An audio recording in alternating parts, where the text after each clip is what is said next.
on the top of the PB16 Ultra, you have a LCD segment display. It only comes in this color.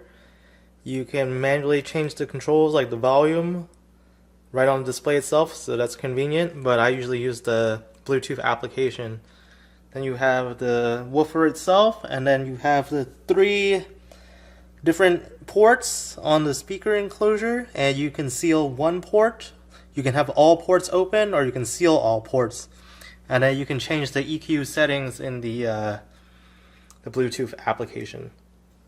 So around the back of the subwoofer, you have basically your inputs. You have your line level outputs. So if you're using the subwoofer without a receiver, you have your LFE input. If you are using a receiver, then you have your XLR left and right outputs and your XLR left and right inputs if you're connecting the subwoofer to some pro audio interface, which would be kind of strange in this case.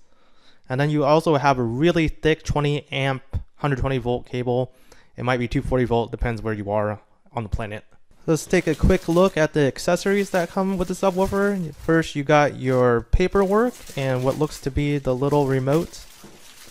So I'm going to tear this open. As you can see, I've never actually opened it before. So the remote is something you can use if you don't want to use the Bluetooth app. So that's a nice touch for those people that don't want to have a smartphone out. And then you have, let's see, some advertisement, it looks like. Now we'll get this plastic off. Alright, yep, some advertisement, the owner's manual, and a quick start guide. So the quick start guide is pretty good. Unboxing this thing is quite the task. It comes on a pallet actually, and the box barely fits through a normal doorway. The only other thing you get is the subwoofer port plugs. I call them the butt plugs. So there's actually 3 of them. I'm using 1. So here are the 2 other ones, and that's how they come packaged. Alright, let's take a quick look at the Bluetooth application to control the subwoofer. This is the home screen of the app. It'll automatically find the subwoofer itself. You can easily adjust the gain. You can select between various presets. And here are the other menu options that you can get to. Low pass filter, phase, polarity, parametric EQ, room gain, port tuning, presets, system settings, and a couple others. So let's go to the tuning part first. So you can tune the subwoofer in 3 different modes: normal, extended, and sealed, which changes the frequency response of the subwoofer a bit depending on which ports you seal with the foam plugs. Right. Then you can go to low pass filter. So if you're not using a receiver, you can change which frequencies you want to pass to the subwoofer itself. Then you have parametric EQ, if you want to EQ the different bands a little bit depending on what your room is like. Polarity, you can change the polarity of the signal in case you wired your speakers backwards or something like that.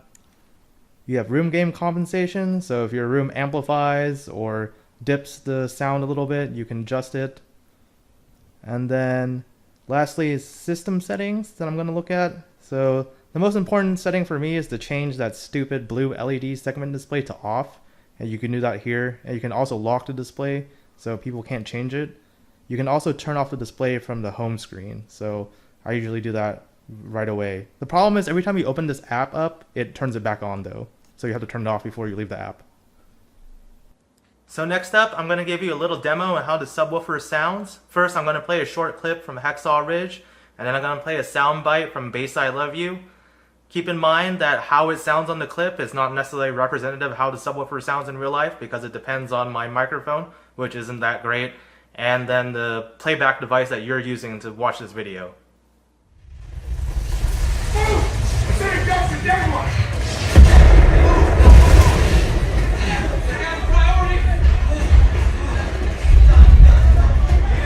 Try to listen for any port chuffing noise or cabinet rattle. You'll notice that there isn't any from the PB16 Ultra.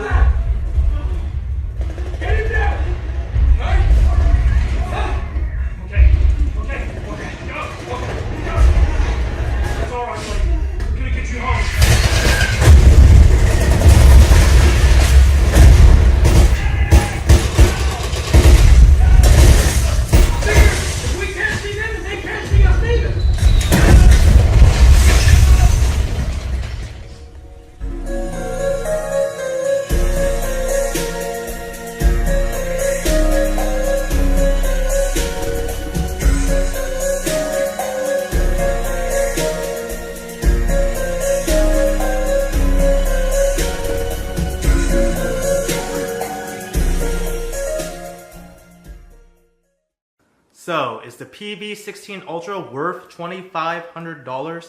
Let me tell you why it's worth $2,500. The build quality is great, the Bluetooth application works great with the subwoofer, and the subwoofer puts out a crazy amount of bass, all the way down to 13 Hz, inaudible to people. It'll shake the crap out of my kitchen, it'll shake the crap out of my entire house, it'll shake the crap out of the house next door to me. So that's great. SVS also has a great in-home trial program, and they have great customer support. Now let me tell you why it might not be worth $2,500. When you have space and the tolerance to have 2 subwoofers, for example, even if they're smaller, cheaper ones, it may be worth it to get that instead. Because when you have 2 subwoofers, you can equalize the frequency response for the bass within the room more easily. For example, in my house, I noticed that in certain seating positions, even though my living room isn't even that big, that I'll notice the bass isn't as good as other seating positions. If I had 2 subwoofers, that might not be an issue because I can put one on one side of the room and one on the other side. But I just don't have the space for that.